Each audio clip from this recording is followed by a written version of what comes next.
Hello everyone, मैं हूं अंकिता, आपकी इंग्लिश एजुकेटर, और स्वागत करती हूं आपका मैग्नेट ब्रेन्स हिंदी पर।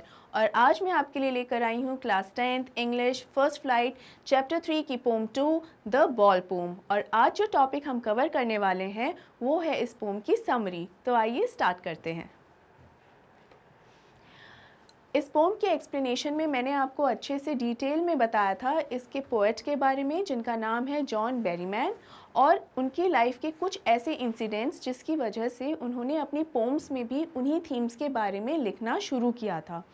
वो इंसिडेंट, सबसे बड़ा इंसिडेंट जो था वो ये था कि जब वो सिर्फ 10 साल के थे तो उन्होंने अपने पिता को खो दिया था। और वो जब फ्लोरिडा शिफ्ट हो गए थे तो वहाँ आकर उन्होंने अपना नाम भी चेंज कर लिया था। वहाँ अपनी एजुकेशन भी उन्होंने बाद में कंप्लीट की थी अलग अलग कॉलेजेस और यूनिवर्सिटीज़ में। लेकिन किसी भी वजह से ये जो दुख है, ये जो तकलीफ़ है अपने पिता को खोने की, वो उससे उभर ही नहीं पाए थे। और यही कारण है बेरीमैन ने अपना जो एक माहौल है वो बिल्कुल अलग थलग कर लिया था। वो आइसोलेटेड हो गए थे। आइसोलेटेड का मतलब होता है कि एकदम अकेला, जो जहाँ दीन दुनिया से इतना ज़्यादा लेना देना नहीं रखता है कोई भी व्यक्ति। The person who is not so social, who doesn't like to get social. तो ऐसा कोई भी व्यक्ति, तो ऐसे ही वो हो गए थे बिल्कुल अकेले से, और अकेलापन सा वो उन्हें महसूस भी होने लगा था। तो इसका ये भी मतलब है कि चूँकि वो अपना ये जो अंदर का ये जो तकलीफ़ है वो किसी से शेयर भी नहीं कर पा रहे थे, क्योंकि हो सकता है जो सुनने वाला है वो उन्हें समझ ही ना सके। और वो अपनी इसीलिए वो रीडिंग करना शुरू करने लगे और फिर धीरे धीरे पोम्स लिखना भी शुरू करने लगे। और अपनी पोम्स के माध्यम से ही वो अपनी सारी जो तकलीफ़ें हैं, और जो सबसे बड़ी तकलीफ़ है वो है अपने पिता को खो देने की। तो ये जो खो देने वाला एहसास है वही वो अपनी पोम्स में लिखते हैं, और किसी ना किसी तरह रीडर्स को ये बताने की कोशिश करते हैं कि उनके अंदर जो ये खोने की जो तकलीफ़ है वो किस हद तक है। लेकिन उन्होंने कहीं ना कहीं इसी खो देने वाली जो तकलीफ़ है उसको अपना एक हिस्सा बना के अपने जीवन को आगे व्यतीत किया, अपने जीवन को आगे बढ़ाया। यानी भले ही वो दुख उनके साथ है लेकिन वो रुक नहीं गए, स्टॉप नहीं हो गए, आगे बढ़ते रहे और लोगों को ये समझाने की कोशिश की कि किसी भी दुख, समस्या या पीड़ा के कारण अपने आप को रोक नहीं लेना चाहिए, बल्कि आगे बढ़ते रहना चाहिए।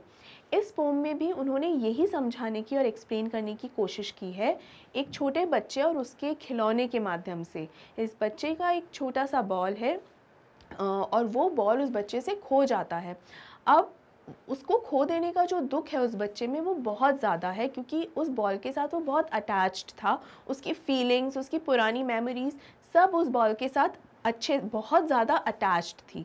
तो जैसे ही वो बॉल पानी में गिर गई थी और खो गई थी, वो ऐसा फील करने लगा जैसे उस बहुत इम्पॉर्टेंट हिस्सा उसके जीवन का उससे बिछड़ गया हो। उसे ऐसा लग रहा था कि उसका पूरा जीवन ही बिखर गया है। तो वो बहुत ही ज़्यादा होपलेस फील करने लगा। और यही सारा कुछ एक्सप्लेनेशन, ये जो फीलिंग ऑफ लॉस है उसके जीवन का, वही बताने की कोशिश की है इसमें बेरीमैन ने, कि ये जो लॉस है उसे सहना आसान नहीं है, लेकिन फिर भी सीखना ज़रूरी है, क्योंकि ये एक मटेरियलिस्टिक दुनिया है। ऐसी दुनिया है जहाँ लोग ये समझते ही नहीं है, लोगों के इमोशंस, एक दूसरे के इमोशंस नहीं समझते, अपने काम में लगे रहते हैं। तो ये हमें समझना ज़रूरी है कि दुनिया में दुख, पीड़ाएं, समस्याएं हैं, उनका कोई समाधान हो ना हो, लेकिन उनका एग्जिस्टेंस, उनकी प्रेजेंस तो हमेशा रहेगी ही। तो हमको हमेशा उन प्रॉब्लम्स को फेस करना आना चाहिए, उनको सहना आना चाहिए और उनको सॉल्व करने की कोशिश करनी चाहिए, और ना कि ये कंप्लेंट हमेशा करनी चाहिए कि ये प्रॉब्लम उनकी लाइफ में क्यों आ गई है। ऑलराइट, यही किसी ना किसी तरह बेरीमैन ने इस पोम में समझाने की कोशिश की है, और ये भी बताने की कोशिश की है कि एक सेंस ऑफ बिलोंगिंग कितना ज़रूरी होता है, सेंस ऑफ लॉस कितना ज़्यादा आपको हर्ट फील करवाता है, आपको बहुत ज़्यादा होपलेस फील कराता है, और सेंस ऑफ रिस्पॉन्सिबिलिटी भी। तो यहाँ मैंने किस किस के बारे में बात की है? Sense of loss, sense of belonging और जो थर्ड पॉइंट है वो है सेंस ऑफ रिस्पॉन्सिबिलिटी। ऑलराइट, तो इस पोम में भी ये पोम इसी सेंस के साथ बढ़ती है कि सबसे पहले लॉस का एहसास होता है, यानी सेंस ऑफ लॉस होता है। उसके बाद सेंस ऑफ बिलोंगिंग महसूस होती है कि जब लॉस हो गया, जब चीज़ मिस हो गई, छूट गई है और दूर चली गई है, तो उसके साथ जो अटैचमेंट है उसका एहसास हो रहा है। और जब वो अटैचमेंट का एहसास होता है तो बहुत ज़्यादा दुख और पीड़ा होती है कि मेरा कितना क्लोज कोई मुझसे बिछड़ गया है। और आखिर में एक जिम्मेदारी का एहसास होता है कि हाँ, मुझसे बिछड़ गया है, लेकिन अब जीवन तो आगे बढ़ाना ही है और वहाँ रुके ही नहीं रहना है। स्टूडेंट्स, ये तीनों ही पॉइंट्स बहुत ही इम्पॉर्टेंट पॉइंट्स हैं इस पोम को अच्छे से बताने के लिए। और कहीं ना कहीं अगर एकदम शॉर्ट में इस पोम को लिखना है कि 3 ही पॉइंट्स में इस पोम को लिख दो, तो ये 3 सेंसेस अगर आप बता देंगे तो आपकी ये पोम अपने आप में कंप्लीट है कि ये ही एक मेजर आइडिया, एक मैसेज है। मैसेज जो आता है इस पोम के थ्रू वो इसी सीक्वेंस में आता है कि सबसे पहले क्या एहसास होता है चीज़ के खो देने का, फिर एहसास होता है कि कितना ज़्यादा आप उससे अटैच थे, और फिर एहसास होता है एक जिम्मेदारी का कि जो चीज़ खो गई है उसको सहना सीखें और अब आगे वाले हम हमारे जीवन में बढ़ें ताकि हमारे एम्स को, हमारे गोल्स को अचीव कर पाएँ। ऑलराइट, बढ़ते हैं इसके एक रिटन एक्सप्लेनेशन की ओर। The Ball poem by John Berryman revolves around a little boy who lost his ball. The poet asks what would become of the boy now that he has lost his most treasured ball. Treasure का basically शाब्दिक अर्थ जो होता है वो होता है खजाना। खजाना, तो ट्रेजर का मतलब खजाना है, लेकिन वो बॉल कैसा खजाना हो गई? तो यहाँ पर ये बता रहे हैं कि किस हद तक अनमोल है वो, कितनी अनमोल बॉल होगी वो जो जिसका कोई मोल ही नहीं लगाया जा सकता, कोई कीमत ही नहीं लगाई जा सकती है। तो ऐसी एक बॉल, ऐसा एक खिलौना एक बच्चे से खो गया है और जो ऑब्जर्वर है वो देखकर कह रहा है कि ये जो पोम है एक बच्चे के इर्द गिर्द घूम रही है, जहाँ पे एक बच्चे ने अपने अपनी एक ऐसी बॉल को, अपने एक ऐसे खिलौने को खो दिया है जिसे वो एक खजाने की तरह रखता था, और वो बॉल उस बच्चे के लिए बहुत ही मूल्यवान थी कि जिसका कोई कीमत ही नहीं चुकाई जा सकती है। He also wonders what the boy would do now. The poet saw the ball merrily bouncing and falling into the water. Well, इस पोएट ने उस बॉल को एकदम राजी खुशी जाते हुए देखा था। अब बॉल कैसे राजी खुशी जा रही है? Well, स्टूडेंट्स, अगर आपने मेरे पोएटिक डिवाइसेस पर बने हुए वीडियोस देखे हैं तो आपको मालूम होगा कि इस जगह कौन सी पोएटिक डिवाइस यूज़ हुई है। एक बॉल को राजी खुशी जाते हुए देखने में कौन सी पोएटिक डिवाइस यूज़ हुई है वो आपको कमेंट बॉक्स में कमेंट करके बताना है। बाकी इस चैप्टर के पोएटिक डिवाइसेस के एक्सप्लेनेशन में तो मैं आपको बताऊंगी ही, फिर भी अभी आप आइडिया लगाइए कि यहाँ कौन सी लिटरेरी डिवाइस या पोएटिक डिवाइस का यूज़ हुआ है। तो the poet saw the ball merrily bouncing and falling into the water. और वो जो पोएट है वो सोच रहा है कि अब बच्चा क्या करेगा, उसकी इतनी क्लोज जो ये बॉल है, ये जो खिलौना है वो खो गया है, तो अब वो आगे क्या करने वाला है और ये बच्चा अभी आगे क्या करेगा, क्योंकि बॉल तो पानी में गिर चुकी है। अब इसको ऑब्जर्वर को इतना इंटरेस्ट क्यों आया है ये जानने में कि बच्चा क्या करेगा? ये इंटरेस्ट इसे इसलिए आया है क्योंकि बच्चे को वो अच्छे से घूर रहा है, एकदम ऑब्जर्व कर रहा है बढ़िया तरीके से, ठीक है। Remember the word steering. तो स्टेयरिंग का मतलब होता है गेज, यानी घूरना, एकदम घूरने का भी यहाँ पर मतलब है कि ऑब्जर्व कर रहा है, अच्छे से देख रहा है उस बच्चे को और ये फिगर आउट करने की कोशिश कर रहा है कि अभी उस बच्चे में क्या भाव आ रहे हैं और वो कैसा महसूस कर रहा है। तो बच्चा, if you remember the phrase that used in the poem कि shaking grief, ultimate shaking and trembling, remember. तो इन्हीं सब शब्दों से आप ये एक्सप्लेन कर सकते हो कि वो जो बच्चे को पूरे को देखकर, उसकी बॉडी लैंग्वेज को देखकर समझ में आ जाता है कि वो कितना ज़्यादा दुखी है इस वक्त और कितना ज़्यादा हर्ट फील कर रहा है। तो वो अब पोएट जानने में, ऑब्जर्वर जो है वो जानने में बहुत इंटरेस्टेड है कि अब ये बच्चा क्या करेगा। He says that one must never trivialize this incident, saying that there are other balls and this incident does not matter. सबसे पहले जानते हैं trivialize का मतलब क्या है. Well, trivialize का मतलब होता है महत्वहीन.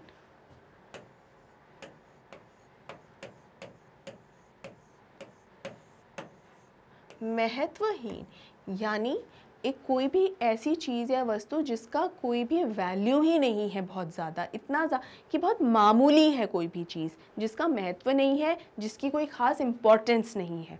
तो यहाँ जो ऑब्जर्वर है वो कहना चाह रहा है कि ये जो इंसिडेंट्स हुआ है ना, ये हो सकता है कुछ लोगों की नज़र में बहुत ही मामूली सा है कि यार एक बच्चे का खिलौना खो गया तो क्या है, उसे दूसरा खिलौना ला दो, इतनी सी तो बात है.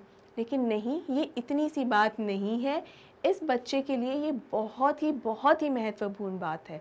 इस बच्चे के लिए ये महत्वहीन बिल्कुल नहीं है. इनफैक्ट इसके लिए ये बहुत ज़्यादा महत्व रखता है, क्योंकि ये सिर्फ एक खिलौना नहीं है, सिर्फ कोई गेंद नहीं है. ये उसके लिए उसकी बचपन की यादें हैं. हम सभी की जो बचपन की यादें होती हैं ना, हमारे लिए बहुत ख़ास होती हैं, हमारे दिल के बहुत करीब वो होती हैं, और हम उनके साथ किसी भी तरीके का कुछ भी गलत होना सहन नहीं कर सकते. जब एक मैच्योर व्यक्ति सहन नहीं कर सकता, तो ये तो एक छोटे बच्चे की बात हम यहाँ कर रहे हैं, उसके लिए सहन करना तो और भी ज़्यादा मुश्किल होगा. तो यही बात कही जा रही है कि ये कोई साधारण या मामूली सा इंसिडेंट नहीं हुआ है. ये एक बहुत ही इम्पॉर्टेंट बात हुई है कि एक बच्चे से ऐसा कुछ खो गया जो उसे बहुत ज़्यादा प्रिय था, बहुत ज़्यादा उसके डियर था, पसंदीदा कुछ ऐसा जो खो गया है. और कोई भी दूसरी बॉल्स को अगर लेकर आ जाए, कोई दूसरी गेंदें उसे ख़रीद कर अगर दे दे, तो भी ये जो उसको जो दुख हो रहा है वो दुख की भरपाई नहीं हो सकती है. तो it doesn't matter how many other balls he'll get, he's not going to get the ball he has just lost. आगे बढ़ते हैं. The boy stood there, seeing the ball in the water as he filled with grief. वो बच्चा वहाँ एकदम दुखी, परेशान सा और एकदम हताश हुए वहाँ खड़ा है किनारे पे, और देख रहा है कि उसकी ये जो गेंद है, ये जो बॉल है, वो पानी में चली गई है. और उसके चेहरे के जो भाव है उससे समझ में आ रहा है कि कितना ज़्यादा दुखी है वो. And he stands there rigidly, thinking about all the memories with the ball and about his past younger days which cannot be gained back. यानी यहाँ ये मतलब है कि वो वहाँ खड़ा खड़ा ये सोच रहा है कि this is not just a ball he is losing. सिर्फ कोई गेंद नहीं है जो वो खो रहा है इस वक्त, वो उस बॉल के साथ साथ अपने बचपन के वो सभी समय, अपने बचपन की वो सभी यादें भी खो रहा है जो उस बॉल के साथ अटैच्ड हैं, जो उसने इस बॉल के साथ कहाँ कहाँ खेला होगा, कहाँ कहाँ उसने अपने फ्रेंड्स के साथ भी इस बॉल को शेयर किया होगा, कहाँ. तो वो ये सब कुछ जो है वो खो रहा है. All his childhood memories, his childhood days, he is losing everything. और कुछ भी हो जाए वो अब इन्हें वापस नहीं पा सकता. गेंड बैक का मतलब है वापस पाना. तो अब वो उसे वापस नहीं पा सकता, और इसी को लेकर वो बच्चा वहाँ एकदम स्तब्ध खड़ा है, एकदम स्तब्ध खड़ा है.